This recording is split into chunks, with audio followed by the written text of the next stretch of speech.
what fear causes the expectation? So underneath the fear of like coming home, not a meal on the table. I've been working all day and my woman, can you feel that anger coming out of me now? My woman has not made my meal. Right? She doesn't even care enough about the fact that I have been working all day for her.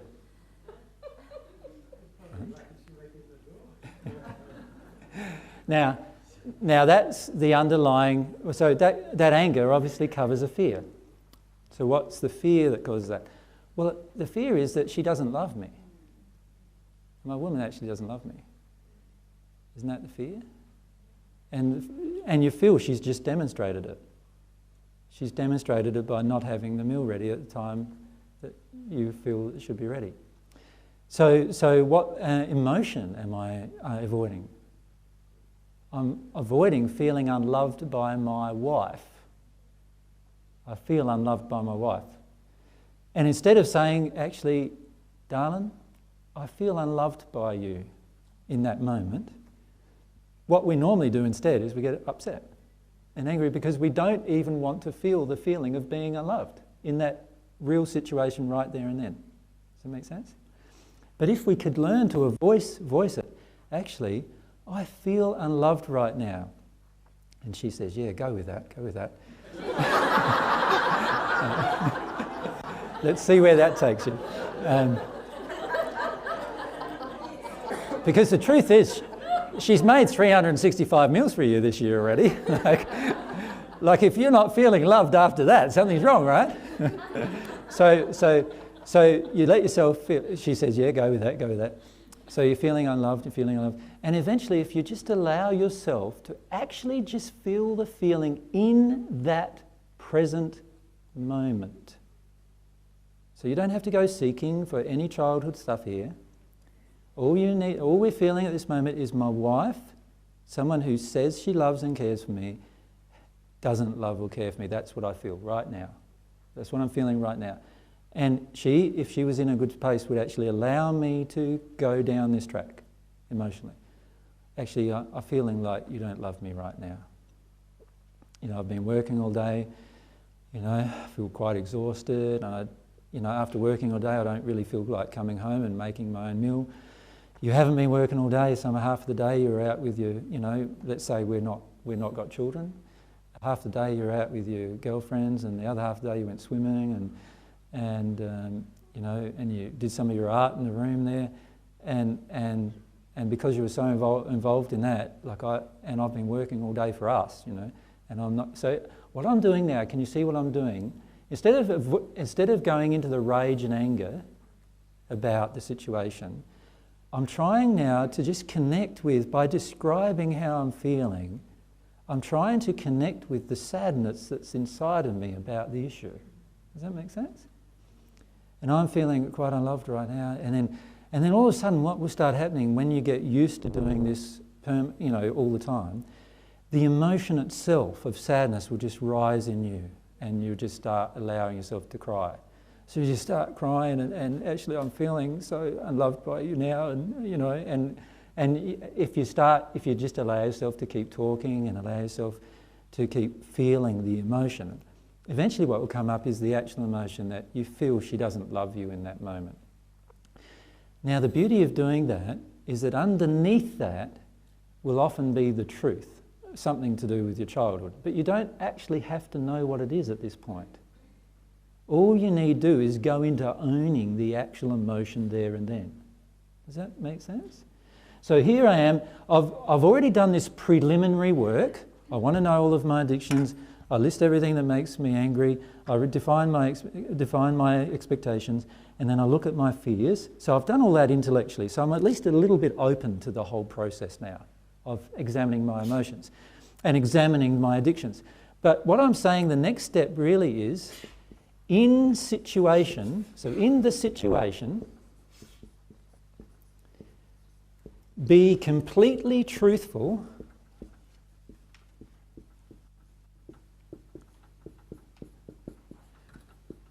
about how you feel.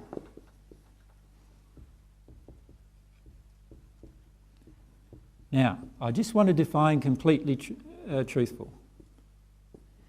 Anger is never truthful.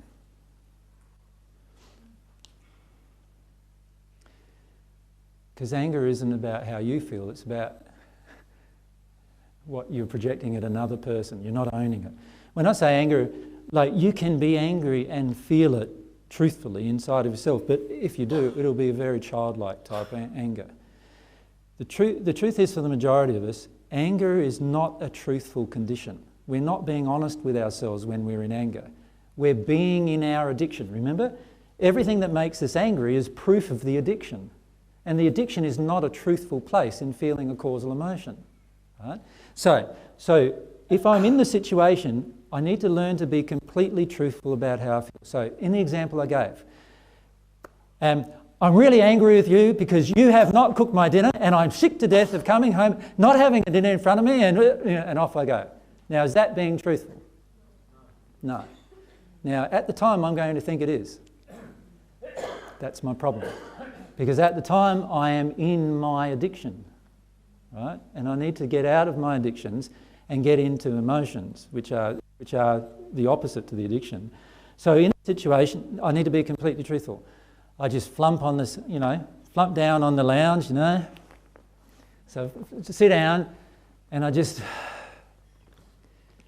you just imagine yourself in a situation where someone's just been unloving to yourself for a moment. And you do this now, where someone's been unloving to you, like where you didn't get what you wanted from them. That's what you feel. So you breathe, right? Close your eyes for a moment maybe, and you breathe.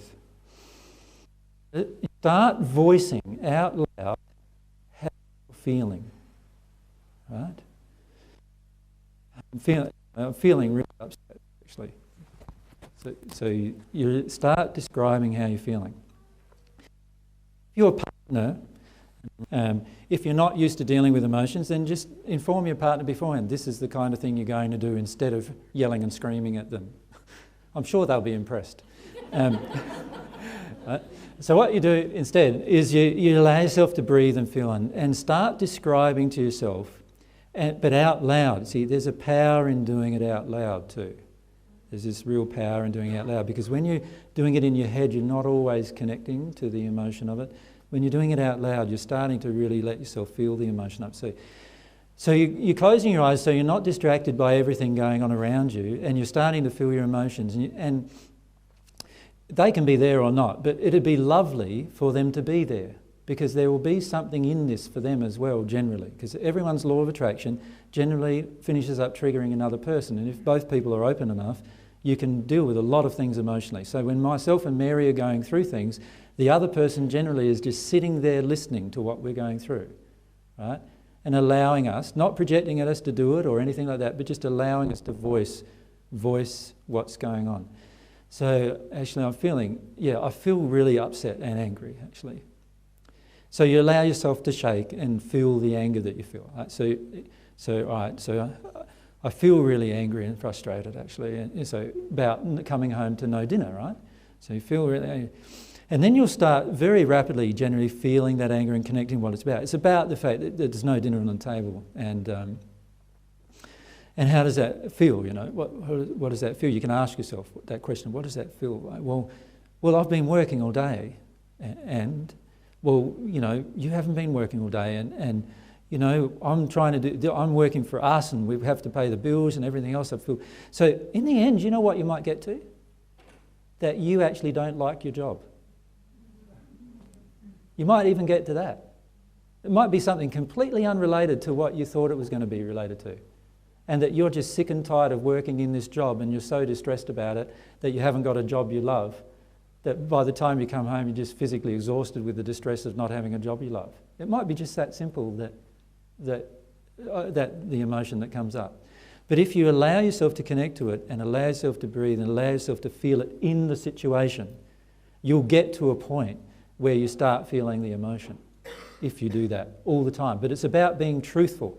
This is not about being in an angry space yelling at somebody. It's about being truthful with what's going on inside of yourself. Mary wants to say something. For myself, I had to really desire to see the truth of what was occurring also. I see many people with addictions trying to, so in this example, process that their mother didn't love them, when the truth may be that their father just had an arrogant viewpoint to women. And that is actually the false belief that needs to be released. So very often with addictions, there is a causal pain, but sometimes there's not a causal pain. There's just a false belief that was created within us, which is an error, which if you think about it, all of our causal pain is just an error that we are releasing. It's an erroneous emotion that we believe to be the truth. So sometimes, and I'm bringing this up because I know for AJ has had more addictions has had very few addictions, but addictions based on causal grief. But I have actually had more addictions, well, in both camps. Some of them were based around feeling that if a man loves me, he will do certain things for me. That came from an error in my relationship with my dad that wasn't related to him not doing things for me, it was related to him doing lots of things for me. So does everyone understand that distinction that I'm making there? So I had to really pray about seeing the truth of what was happening in these interactions. Yeah. So can everyone see that what Mary's bringing up is important in that many of our addictions were created in us because we became spoilt children, where we had our mother or our father do all sorts of things for us. And eventually we learned how to manipulate them into doing it and how to control them to do it and all those kind of things. And we've grown up with it happening, often because of their own emotional injuries, but we've grown up with these expectations that are all unloving, and we need to give them up. Yep. Yeah. And also if we've grown up in an environment that has a lot of prejudice within it, we can take that on as truth. It's an error that we believe is truth. So men are better than women, black people are worse than white people. They're all error-based beliefs that create addictions that we have to release. And the pain is it's like the 3-year-old who realises they can't have the lolly. They are experiencing that pain right then. So right here and now when I realise, women aren't better than men, that hurts. Now I've got to feel like, we're equals or whatever, so I have to feel that now. Yeah. Yep. Does that make that sense clear? to everyone? So a lot of times what you really feel is that actually, like I could, in the scenario I was giving you earlier, I could be feeling, actually, I expect that a woman puts dinner on my table, under any circumstance, actually. Like that finishes up being what I'm feeling. Actually, it's a demand. I demand that you put, you're a woman, that's your job. How many of you women feel bad about that one? Quite a few. So it's your job. You've got to do that. That's what I feel. Now, how would that addiction have been created? Well, you know how it got created? By mum putting dinner on my table every single day and every single night up until I was 18 years of age when I left home. And I'm a male. I never saw Dad do it, and I never had to do it for myself. So how do I give up that addiction? By firstly feeling the anger of the addiction itself, like there's a lot of rage and expectation in it, and then going in and realising it actually, I'm the one out of line here. I'm the one with the unloving expectation and addiction. And what do I feel about that? Right in this instant, I feel you're unloving to me. You don't put dinner on my table, you're unloving to me. That's how it is, right now. That's what I feel. And I may be completely wrong. But I need to feel that. I need to really feel that and connect with that emotionally. And the reason I bring that up is because I feel that's the pain that people resist the most. It's because in the interaction you have to go and cry about you, because what has happened is there has been an error about love that has entered you when you're young, and you do have to go and cry about feeling like I'm not being loved, even though the truth is you could very well be being loved in that interaction. Yeah. So when a child doesn't get its lolly, and you've taught the child that every time you go shopping, you're going to go past the lolly aisle and you'll pick a lolly out for it. And then this time the child doesn't get the lolly. What does the child do? Goes, and then it comes up and looks to see whether anyone's noticing. and then if no one's noticing, it goes back down and does a bit more generally, right? And that's what we often do. That's often our rage. Our rage is often this place where we will be in this place where we're really trying to force the other person into what we believe they should do, even though it's totally unloving and it's an addiction. And so what Mary's brought up is very important in this process. Like, to be completely truthful about how you feel means I feel like, actually, come to think of it, you're a woman and you should be making my dinner. And that's hard to face sometimes, those kinds of truths, I've found for me. Yeah, and then I need to go into, all right, the truth is that a woman doesn't have to make my dinner. Actually, the truth is actually that no one has to make my dinner. Like, no one but myself, in fact, is responsible for my dinner. And the trouble is that I've had a mum who for 18 years has taught me that a woman is responsible for my dinner. Right? So by the way, you mothers out there who've got younger men, boys and girls, stop making them dinner. Teach them how to make their own dinner. Like, you're teaching them some stuff that's going to, they're going to become very obnoxious when they get with their woman or whoever they're going to finish up with, thinking that the woman should expect to have to make dinner for the rest of her life, don't you think? How many of you ladies have made dinner so much that you're now sick to death of even looking at making dinner? Yeah, quite totally sick to death of it, right? You'd rather not make a meal for the next 20 years and somebody else have to do it, right? And that this emotion in you came from an expectation of your childhood and an expectation about love, and that emotion in you has also created an expectation in the people around you to make dinner for them. So, these are all emotions that need to be addressed. So in that particular issue, if we completely feel how we feel, you'll be surprised sometimes where it goes. Like Mary said, it may go into this place where you actually realise that actually your expectations are actually so totally unloving and off the ball, and you've got to do something about them. Or it may take you into this real childlike place of what's happening. Or it may take you into this real tantrumy place that you need to work your way through to get into the childlike place. Or it may take you into this place where you realise actually that it's got nothing to do with the dinner and got everything to do with your life, your whole life, and how hard it feels. And you might go into that place. Yeah?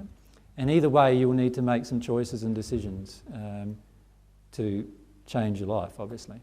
It was just a question about, Mary, when you were talking about letting it go in the here and now, is a lot of that letting go like the shame and the remorse of the erroneous belief that's come in as well?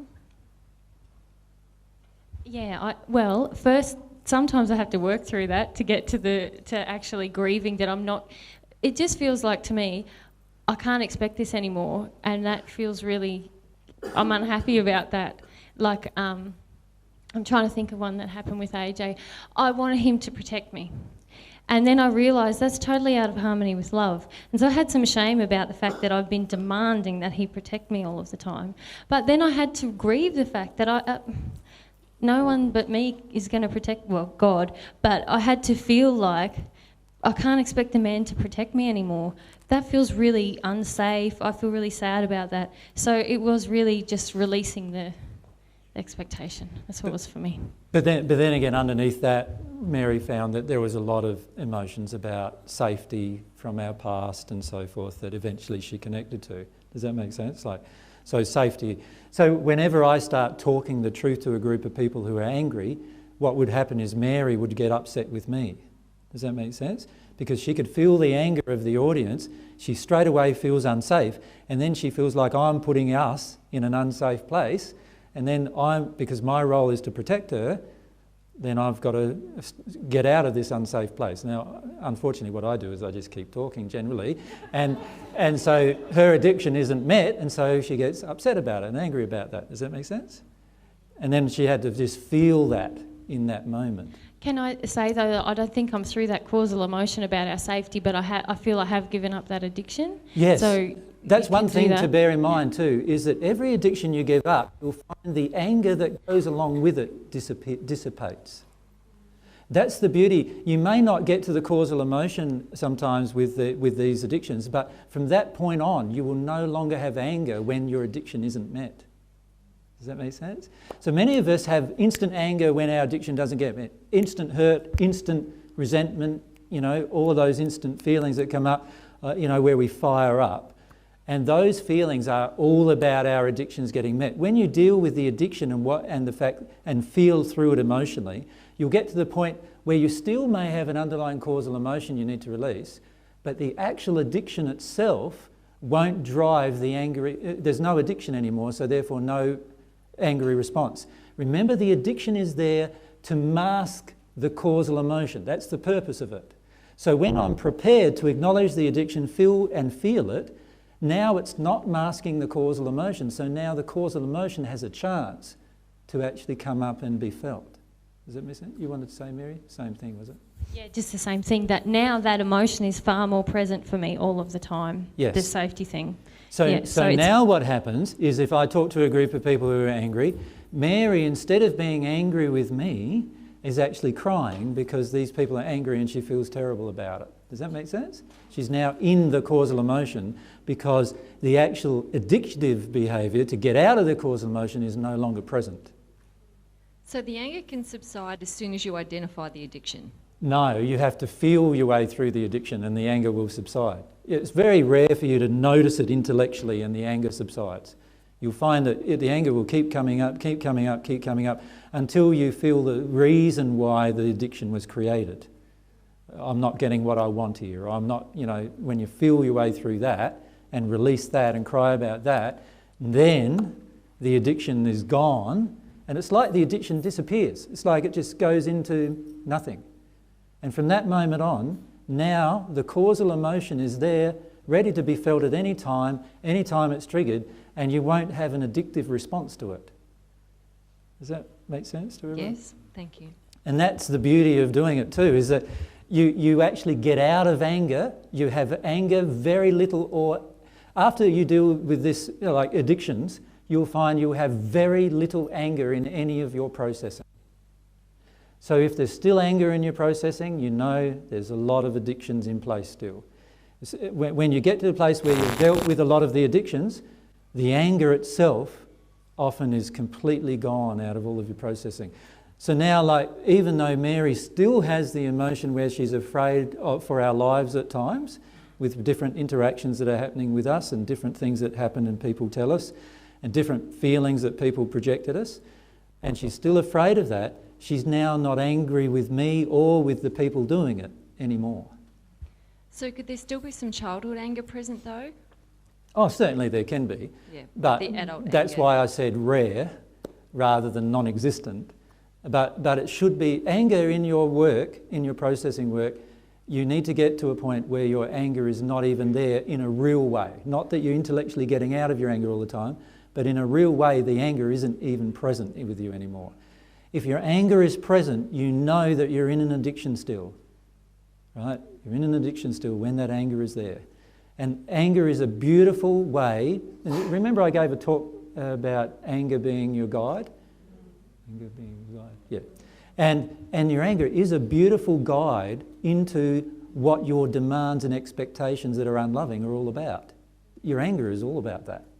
So if you can allow yourself to feel your anger and be truthful about your anger and be truthful about how it's going on, what's going on inside of you about it, be truthful about hurt, because all hurt-based emotions are angry in nature and they're all projections on others. And if you allow yourself to be truthful about them, you'll very rapidly see your own addictions. And when you see your own addictions, then you have a chance of releasing them emotionally. When you release them emotionally, the underlying causal emotion, which is sitting there underneath this addiction, now can just naturally percolate up into your awareness and you'll feel it, and it will just naturally come up because there are no longer any blockage. There's no longer any passive blockage or active blockage that you have preventing it from coming to the surface. Addictions are a active blockage to your causal emotion. They are a blockage that we created because we badly want to not feel the causal emotion. So we are totally in activity with our addictions. We want these addictions to be met so that we can avoid the causal emotion. Now, when you get rid of the addiction, there's now no longer the desire to avoid your causal emotion either. In that moment, you now, whatever gets triggered just comes up, gets triggered, comes up again, and it gets triggered, comes up again until it's no longer there. And there's nothing to prevent it from coming up anymore. Like, it's the addiction that suppresses it, keeps it down and under control. Yep. Express. AJ, do we all have to show anger? Is it, I mean, it's a lot about anger. Well, frustration, annoyance. You know, okay. When I talk about anger, remember, I'm always talking about frustration, mild annoyance, mild frustration, all the way down to there. And even a feeling of hurt, where you're feeling hurt, it usually indicates there's an addiction in play. Right? Okay. So if you can allow yourself to see that. So it's not always like this boiling rage. Right? And a lot of times it's just this, oh, I'm a bit annoyed there. And off we go. And because we're only a bit annoyed, we sort of bypass the whole system, you know what I mean? Yeah, I know what you mean. But it's but it's beautiful if we can just tune into that mild annoyance. Because when I've done some tune into my own mild annoyance, I've been absolutely amazed sometimes of what I've found. Like a mild annoyance with some things has turned into this big 3-day process of releasing huge amounts of crap about something. And also huge amounts of stuff about where I'm unwilling to act. So I've had a lot of things come up where I've been annoyed with something happening over here, and then I say, yes. This is all about my own refusal to act in harmony with truth and love. And when I do that, that event wouldn't have even happened. You know, so a lot of times I've seen linkages to all sorts of things go by having a look at these addictions that I've had. And if you can allow yourself to be completely truthful in the moment, like no matter how dark it seems, you know, I feel like getting a gun and shooting a lot of you, like, you know, that feeling, if that feeling is there, voice the feeling and allow yourself not to project it at the people, not to take a gun and shoot the people, but to actually feel the feeling of that, the rage of that even. Allow yourself to feel it. Because for the majority of us, we are not even in tune with any anger that's within us.